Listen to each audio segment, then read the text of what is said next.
Hello students, good morning. तो आज की क्लास स्टार्ट करते हैं। आज हम क्लास 10 के चैप्टर फर्स्ट स्टार्ट कर रहे हैं साइंस का। ठीक है, और चैप्टर का नेम है केमिकल रिएक्शन एंड इक्वेशन। आज हम केमिकल रिएक्शन के बारे में पढ़ने वाले हैं। देखो, केमिकल रिएक्शन के बारे में अगर पढ़ना है, सॉरी यहाँ रिएक्शन होगा, इक्वेशन नहीं। ठीक है, तो केमिकल रिएक्शन के बारे में अगर हमको पढ़ना है तो हम केमिकल रिएक्शन से क्या समझते हैं? केमिकल रिएक्शन से हम ये समझते हैं कि ये एक ऐसा प्रोसेस है जिसमें एक या एक से ज्यादा, ठीक है, एक या एक से ज्यादा सब्सटेंस मिल करके कोई एक न्यू सब्सटेंस बना है। ठीक है, केमिकल रिएक्शन से हम क्या समझते हैं? जिसमें हम एक या एक से ज्यादा कोई सब्सटेंस हो जो कंबाइन होकर हमें एक नया सब्सटेंस दे। ठीक है, तो इसमें दो चीजें होती है। एक तो होती है रिएक्टेंट्स, ठीक है, जो कि लेफ्ट हैंड साइड में होती है, और उसके सामने जो हमें नया प्रोडक्ट बनता है, जो हमें न्यू सब्सटेंस मिलते हैं, उनको हम प्रोडक्ट्स कहते हैं। ठीक है, तो दो टर्म्स हम इसमें जानेंगे, रिएक्टेंट एंड प्रोडक्ट। चलो, अब उसके बाद एक और चीज इसमें समझ लेते हैं। क्योंकि हम केमिकल रिएक्शन की बात कर रहे हैं तो एक पॉइंट हम हमेशा अपने माइंड में रखेंगे कि the process can't be reversed. हम इस प्रोसेस को रिवर्स नहीं कर सकते, फिजिकल मेथड से रिवर्स नहीं कर सकते इसको। ठीक है, केमिकली तो हम बहुत सारे सब्सटेंस बना सकते हैं रिएक्टेंट से प्रोडक्ट्स, और फिर नेक्स्ट उस प्रोडक्ट से भी कुछ और भी बना सकते हैं, बट फिजिकल मेथड से हम इसको रिवर्स नहीं कर सकते। What do you mean by physical method? मैं फिजिकल मेथड से आपको यहाँ क्या बताना चाहती हूँ? फिजिकल मेथड जैसे हमने पढ़ा है मैग्नेटाइजेशन से, ठीक है, मैग्नेटिज्म से हम इसको वापस रिवर्स नहीं कर सकते, या डिस्टिलेशन के मेथड से, ठीक है, डिस्टिलेशन से, इवेपोरेशन से, ठीक है, इन सारे मेथड से हम इसको वापस रिवर्स नहीं कर सकते। ठीक है, चलो अब केमिकल रिएक्शन पढ़े तो इसमें होता क्या है? जब हम एक सब्सटेंस से नया सब्सटेंस हमने बनाया तो क्या चेंजेस आए हमारे प्रोडक्ट्स में, जो है वो क्या चेंजेस आए वो मैंने यहाँ लिखा है। ये पॉइंट्स मैंने यहाँ लिखा है। सबसे पहले तो स्टेट चेंज हो जाता है। स्टेट चेंज होने से मतलब क्या है? देखो, मैटर 3 कंडीशन में एग्जिस्ट करता है ना, आइदर इट्स सॉलिड, लिक्विड और गैस।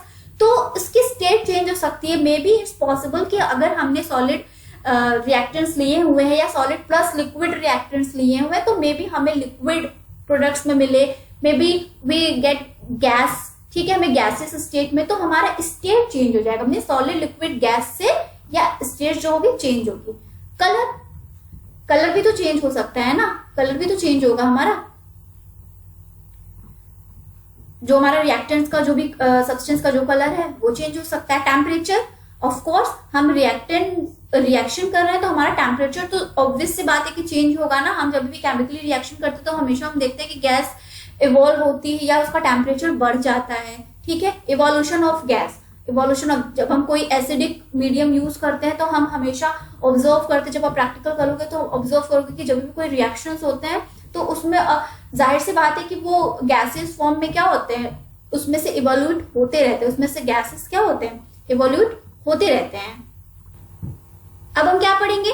डेली लाइफ में रिएक्शन। अब जब भी हम देखो, साइंस पढ़ने का यही एक सबसे अच्छा तरीका है कि हम जब भी कुछ पढ़ते हैं तो हमें कोशिश करनी चाहिए कि हम डेली लाइफ से उसको रिलेट कर सकें। तो यहाँ पे मैं आपको थोड़ा सा एग्जांपल बताने वाली हूँ। क्या बताने वाली हूँ कि हम डेली लाइफ में भी हमारे केमिकल रिएक्शंस होते हैं अगर हम ऑब्जर्व करें। क्या? फर्स्ट, रस्टिंग ऑफ आयरन, है ना। हम हमेशा ऑब्जर्व करते हैं कि जब भी कोई आयरन होता है तो उसपे कुछ टाइम बाद जब भी वो ऑक्सीजन के कांटेक्ट में आता है, ऑक्सीडेशन प्रोसेस से क्या हो जाता है, उसके ऊपर जंग लग जाती है। तो ये भी तो एक केमिकल रिएक्शन है ना। हम इसे सही तो नहीं कर सकते, वापस रस्ट हटा नहीं सकते किसी फिजिकल प्रोसेस से, हमें कुछ ना कुछ केमिकली करना पड़ेगा उसे रस्ट फ्री करने के लिए, है कि नहीं। फॉर्मेशन ऑफ कर्ड, ठीक है, मिल्क से कर्ड का फॉर्मेशन होना। अब कर्ड से वापस हम मिल्क में किसी फिजिकल प्रोसेस से नहीं जा सकते, या कर्ड से तो मिल्क हम बना ही नहीं सकते। तो ये भी तुम्हारा एक केमिकल रिएक्शन है ना। किस प्रोसेस से? अगर डिटेल में बात करें तो फर्मेंटेशन से, है कि नहीं। फर्मेंटेशन से ही ना, जब भी हम कोई चीज सड़ाते हैं उसे तो वो फर्मेंटेशन कहलाती है। तो हम मिल्क से कर्ड हमारा केमिकल रिएक्शन है। Respiration, we continuously inhale and exhale, ठीक है, this is also chemical reaction. Digestion of food, हमारे बॉडी में तो कई सारे बायोकेमिकल एक्टिविटीज होती रहती है, बहुत सारी जो ऐसे हैं कि हम इसे सिर्फ हमारे बॉडी में केमिकल रिएक्शंस उसको हम नहीं बोल सकते, क्योंकि हमारे जो बॉडी में जो कुछ भी होते हैं वो बायोलॉजिकली होते हैं। तो हमारी बॉडी में अक्सर बायोकेमिकल रिएक्शंस होते हैं ना, बहुत सारे बायो कैटलिस्ट इसमें इन्वॉल्व होते हैं। तो बॉडी में भी केमिकल रिएक्शंस होते हैं जो वापस फिजिकल मेथड से उसको रिवर्स नहीं किया जा सकता। ठीक है, तो आई होप डेली लाइफ से आप थोड़ा बहुत इसको रिलेट कर पाए होंगे। अब केमिकल रिएक्शन को हमें रिप्रेजेंट करने के लिए केमिकल इक्वेशन का हेल्प लेना पड़ेगा। ठीक है, तो केमिकल रिएक्शन को हम रिप्रेजेंट कैसे कर सकते हैं, in the form of chemical reaction equation. और इसमें क्या इन्वॉल्व होंगे, इसमें आपके वो सब्सटेंसेस के सिंबल होंगे, क्योंकि अगर हमें कोई भी सब्सटेंस का नाम लिखना है तो हम उसे प्रॉपर पूरा फुल लैंग्वेज में नहीं लिखेंगे। अगर हमें एक रिएक्शन लिखना है तो हमें उसको क्या करना होगा, सिंबल के फॉर्म में लिखना होगा। प्लस हमें सिंबल का भी ध्यान रखना होगा, और प्लस हमें सब्सटेंस के स्टेट का भी, फिजिकल स्टेट उसकी जो है, ठीक है, उसकी जो फिजिकल स्टेट है उसका भी ध्यान रखना होगा। फिजिकल स्टेट से मेरा क्या मतलब है, जैसे कि वो सॉलिड है, लिक्विड है, गैस है कि एक्वस है। तो अगर वो सॉलिड होगा तो हम उसके सामने ब्रैकेट में क्या लिखेंगे, एस लिखेंगे। लिक्विड होगा तो एल, गैस है तो जी, एंड एक्वस है तो ए क्यू। ये हमारा रिप्रेजेंटेशन है। एक्वस क्या होता है, कुछ नहीं होता, बस अगर कोई भी जो स्टेट है अगर उसमें water as a solvent involve है, ठीक है, अगर उस फिजिकल स्टेट में अगर water as a solvent involve है तो हमारा वो एक्वस कहलाएगा। कि अगर हमने उस सब्सटेंस में, हमने उस एसिड में, हमने उस एलिमेंट में क्या किया हुआ है, एक water as a solvent use किया हुआ है, तो हम उसे एक्वस से रिप्रेजेंट करेंगे। ठीक है, एग्जाम्पल कैसे समझते हैं, जैसे कि हमारे सिलेबस में एक बहुत ही अच्छा एग्जाम्पल है मैग्नीशियम रिबन। क्या होता है कि मैग्नीशियम रिबन को जब हम एयर में बर्न करते हैं, in the presence of air means in the presence of oxygen, अगर हम मैग्नीशियम रिबन को ऑक्सीजन के प्रेजेंस में बर्न करते हैं तो वो हमें मैग्नीशियम ऑक्साइड देती है।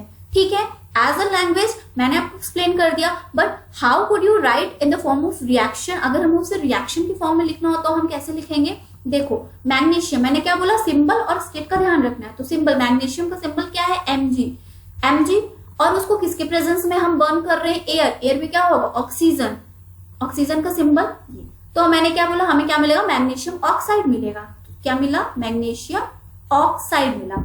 ठीक है, तो हम अब इसके सामने हम इसका स्टेट भी मेंशन कर सकते हैं ना ब्रैकेट में, सॉरी मैंने स्पेस नहीं छोड़ा, तो हमें यहाँ पे ब्रैकेट में एस लिखना होगा क्योंकि सॉलिड हो गया, और ऑक्सीजन हमारा क्या हो गया, गैस हो गया, और मैग्नीशियम ऑक्साइड भी हमारा क्या हो गया, गैस हो गया। ठीक है, सॉरी सॉलिड हो गया। तो मैंने सिंबल का ध्यान रखा, प्लस क्या किया, उसके फिजिकल स्टेट का ध्यान रखा, और हमने रिएक्शन को क्या कर दिया, एज ए इक्वेशन रिप्रेजेंट कर दिया। अच्छा, इसके आगे हमारा टॉपिक आने वाला है, मैं यहीं पे आपको बता देती हूँ। थोड़ा सा ध्यान दो, यहाँ पे हमारा मैग्नीशियम का एक एटम है, यहाँ पे ऑक्सीजन के हमारे 2 एटम है, बट यहाँ पे अगर आप देखो तो मैग्नीशियम और ऑक्सीजन के दोनों एक एटम है, वन एटम है ना। तो हमें आगे अभी हम पढ़ने वाले हैं, लेकिन हमें इस बात का ध्यान रखना है कि हमारे जितने भी एटम रिएक्टेंट्स में इन्वॉल्व है, सेम नंबर ऑफ एटम हमारे किस में मिलने चाहिए, हमको प्रोडक्ट में भी मिलने चाहिए। ठीक है, तो हमने कुछ नहीं करना है, जैसे हमें 2 ऑक्सीजन है, चलो मैं बैलेंस करना आपको नेक्स्ट क्लास में बताऊंगी। ठीक है, अगले सेशन में इसको बैलेंस करना ही सीखने वाला है। ठीक है,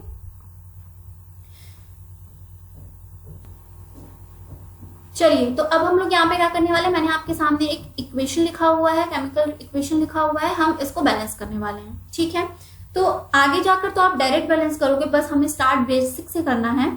तो हम यहाँ पे प्रॉपर फॉर्मेट में देखेंगे कि हम इसको कैसे बैलेंस करते हैं। देखो तरीका, देखो बैलेंस करने का क्या है, वे क्या है बैलेंस करने का।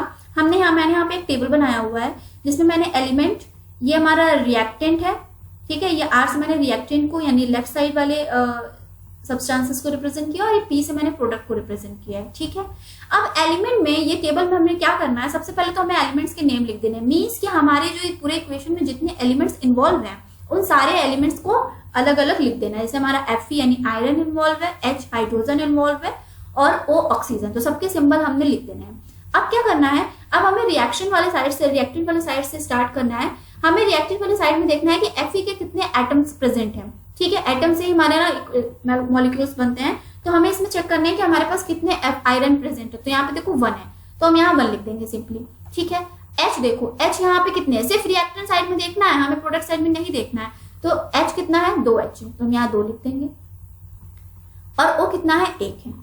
ठीक है, रिएक्टेंट वाला हो गया। अब प्रोडक्ट में आओ, प्रोडक्ट में देखो आयरन की Fe कितना है, देखो ये चाहे यहां लिखना हो हमें, चाहे यहाँ हमारे नंबर ऑफ एटम्स ऐसे ही काउंट होते हैं। देखो यहाँ पे 3 है, तो यहाँ पे इसका मतलब है कि यहाँ पे Fe के 3 एटम है ना, Fe के यहाँ पे 3 एटम है।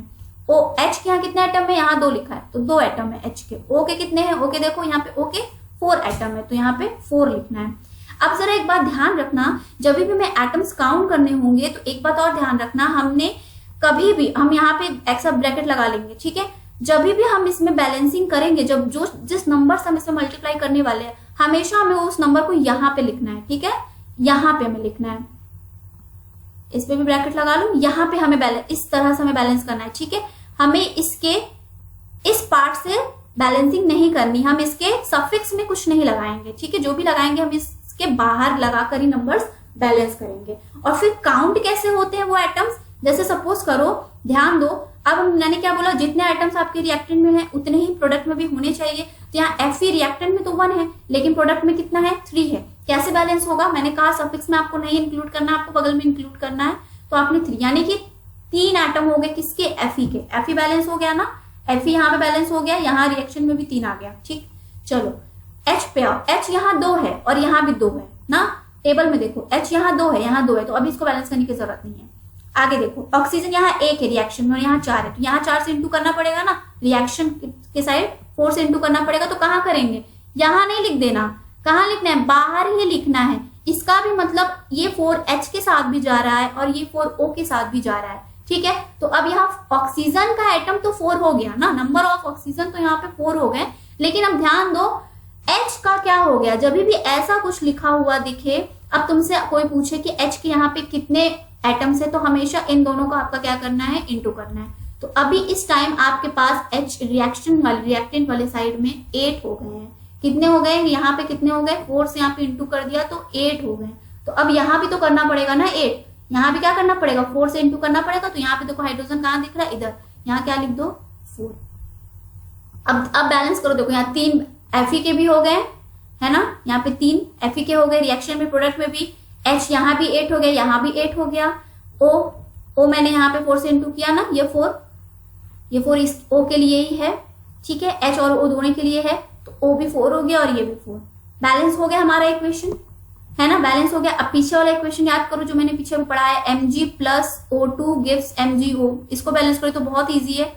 क्या है यहाँ पे, क्या दिख रहा है आपको, ऑक्सीजन के यहाँ पे कितने एटम है, 2 हैं। यहाँ पे मैग्नीशियम के 1 हैं, लेकिन यहाँ पे दोनों 1-1 हैं, है ना, दोनों 1-1 हैं। तो हमें यहीं पे कुछ करना होगा ना, यहाँ पे अगर हम 2 लगा दें तो 2 Mg के साथ भी गया और 2 O के साथ भी गया। तो O तो रिएक्शन में भी 2 है, यहाँ भी 2 हो गया, लेकिन Mg रिएक्शन में 2 हो गया और यहाँ कितना है, 1 है। तो यहाँ भी क्या कर देंगे, चूल्हा करेंगे, सिंपल बैलेंस हो गया। तो आई होप आपको बैलेंसिंग समझ में आ गई होगी, ठीक है। आगे हम फिर नेक्स्ट सेशन में देखेंगे आगे के टॉपिक्स।